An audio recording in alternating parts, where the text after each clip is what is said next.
Hi, this is me, Abdul Rahman, with STA301. Some important concepts of sampling distribution. First of all, ये कुछ formulas हैं which is very important. Like capital N is equal to population size, N is equal to sample size. ये सब आपको पता होना चाहिए कि कौन सी symbol किसको denote कर रही है. ये सारे mention किए गए हैं यहाँ पे.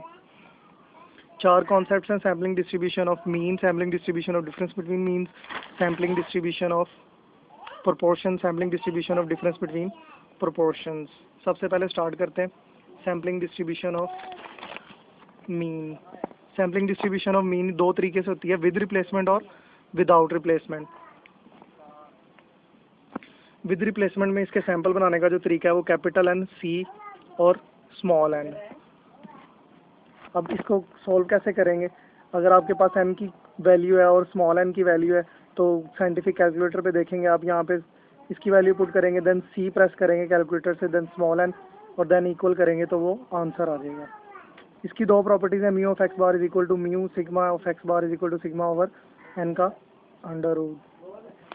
सेम इसी तरह विदाउट रिप्लेसमेंट में सैंपल बनाने का जो फॉर्मूला है वो n की पावर स्मॉल n है. इसकी भी दो प्रॉपर्टीज हैं, summation of mu of x bar is equal to mu sigma of x bar is equal to FPC factor. इस सारे को FPC फैक्टर बोलते हैं.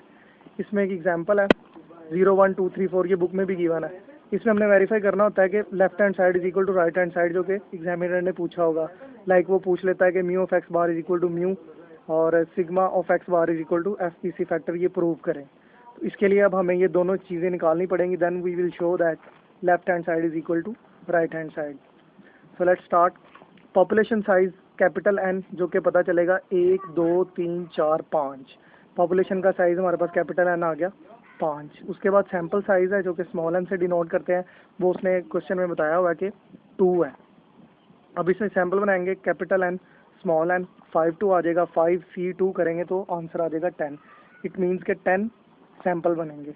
अब विद रिप्लेसमेंट और विदाउट रिप्लेसमेंट में डिफरेंट क्या होता है? विदाउट रिप्लेसमेंट में सैंपल बनाते हुए हम डिजिट को रिपीट नहीं करते, जबकि विद रिप्लेसमेंट में रिपीट करते हैं. अब 0 1 2 3 4 इसके सैंपल कैसे बनेंगे? सबसे पहले है 0 0 1 0 2 0 3 0 4, ये बन गए सैंपल 0 1 0 2 0 3 0 4. नाउ 0 को छोड़ दे अब, क्योंकि इसको हमने रिपीट नहीं करना है. 1 2 1 3 1 4, 1 2 1 3 1 4. अब आ जाएगा 2 3 2 4, यानी कि जो पीछे वाली वैल्यूज़ हैं उनको हम रिपीट नहीं कर रहे. अगर ऐसे भी तो हो सकता था 2 1 3, या ये सैंपल साइज ही 2 है. उसके बाद आ जाएगा 3 और 4. अब इधर को मैं जाऊंगा तो 3 को रिपीट नहीं करूंगा, सिंगल 4 रह गया, तो सिंगल 4 मैं ले ही नहीं सकता क्योंकि मेरे पास सैंपल साइज 2 है. 2 डिजिट होने चाहिए सैंपल में, 2 का पेयर होना चाहिए. इस तरह सैंपल बन के काउंट कर लेते हैं 1 2 3 4 5 6 7 8 9 10. ये 10 सैंपल हमारे पास बन गए जो कि हमने आज भी निकाला.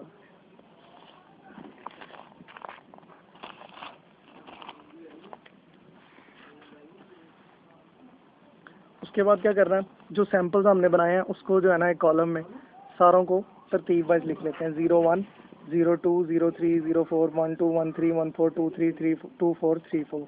अब इनका मीन ले लेंगे. मीन क्या होता है? हमारे पास एवरेज होती है. इन दोनों को जमा करना, 2 पे डिवाइड कर देना. 0 + 1 divided by 2 is equal to 0.5.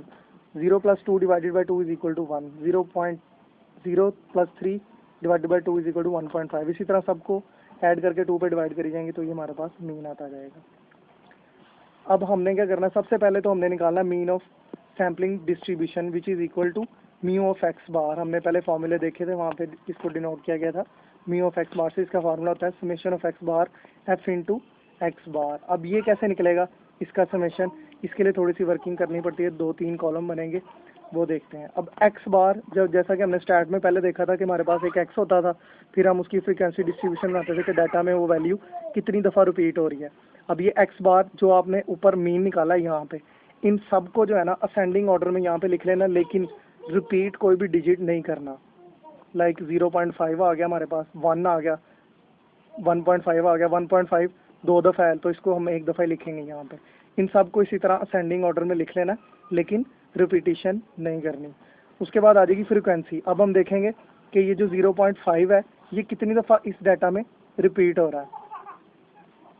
Frequency इसकी आ गई 1, एक दफ़ा ही है। इसी तरह 1 कितनी दफ़ा हो रहा है, एक 1.5, 2, 2, 2, 2.5, 2,